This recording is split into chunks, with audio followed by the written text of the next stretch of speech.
मसीह यीशु में आप सबकी सलामती हो। मेरा नाम पास्टर हारून राव है और आज मेरे साथ इस प्रोग्राम में मेरे साथ भाई हारून आशर हैं, पास्टर हारून आशर। सर आप ठीक हैं? जी शुक्र है खुदा। और अगर आप देख रहे हो तो मेरे साथ भाई बिलाल हैं और मिसिस बिलाल हैं और मेरी बहन, और साथ एक आप छोटा सा बच्चा देख रहे होंगे। और मैं आपको बताना चाहता हूं कि आज एक ज़बरदस्त गवाही हम आप लोगों के साथ शेयर करने वाले हैं। जिन लोगों ने हमारे इस चैनल को क्लिक कर लिया है, अगर आप इस वीडियो पर आ गए हैं तो आपसे गुजारिश है कि आपने अभी स्किप नहीं करना, आप इस पूरी वीडियो को देखें। मेरा ईमान है इस वीडियो के वसीला से आप कसरत से बरकत पाने वाले हैं।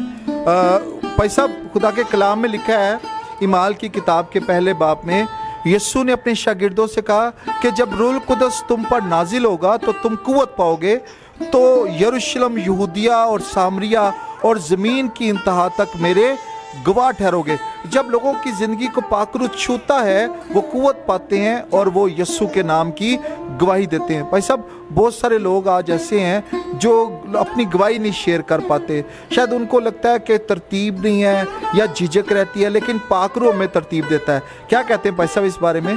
जी बिल्कुल ऐसा ही है जी।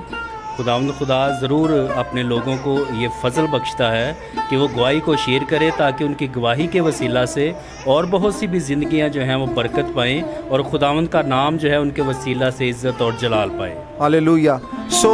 जिस तरह मैंने आपको बताया कि आज मेरे साथ भाई बिलाल हैं, इनकी मिसिज़ है। हम वक्त को ज़ाया किए बगैर, ताकि आप जल्दी से वीडियो को जिस मकसद के लिए बनाई गई उस गवाही को सुने, तो मेरा सबसे पहले भाई बिलाल, आप यीशु मसीह के नाम में खैरियत से हैं? शुक्र है खुदा उनका। Praise God.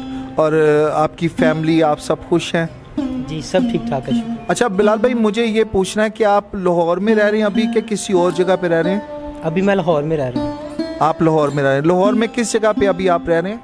काना नो लाहौर में। काना के अंदर आप लाहौर में रह रहे हैं। तो बिलाल भाई, एक चीज़ मैं आपसे पूछना चाहूँगा कि आप शुरू से लाहौर में ही रह रहे हैं कि आपका आबाई गांव या शहर कोई और है? हमारा आबाई गांव सियालकोट है। अच्छा। शहर, और हम छोटे ही थे जब इधर शिफ्ट हो गए थे। इसका मतलब है कि आप काफ़ी देर से यहाँ पे रह रहे हैं। कोई 20-25 साल से आप यहाँ रह रहे हैं? जी सर, 20-25 साल से रह रहे हैं। आप 20-25 साल से यहाँ पे रह रहे हैं। बिलाल भाई, आज आपकी गवाही से मेरा ईमान है, जिस तरह आपने चर्च के अंदर गवाही शेयर की, मेरा ईमान है कि आज हमारे व्यूवर्स जो हमें देख रहे हैं, बहुत सारे लोग आपकी गवाही से बरकत पाने वाले हैं। बिलाल भाई, आपकी शादी कब हुई है?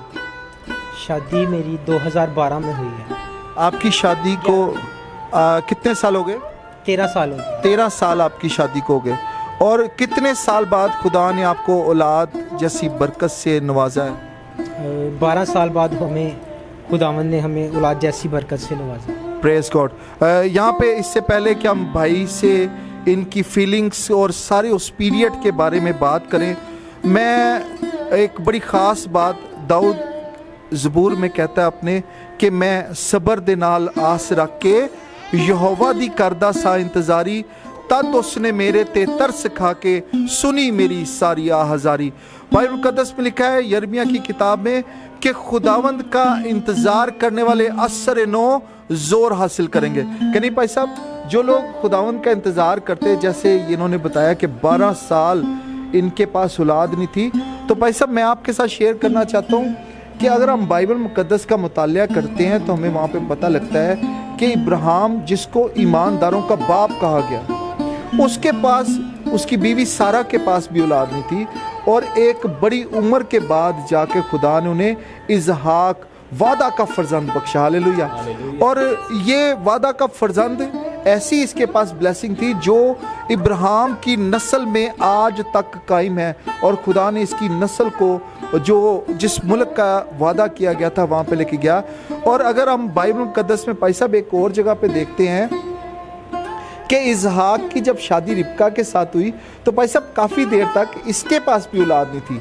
लेकिन बड़ी खूबसूरत बात अगर आप पैदाइश की किताब में पढ़ते हैं इसहाक के ताल्लुक से, लिखा है कि इसहाक ने अपनी बीवी रिबका के लिए दुआ की और खुदा ने उसका रहम खोला। इसका मतलब यह है कि सिर्फ औरत ही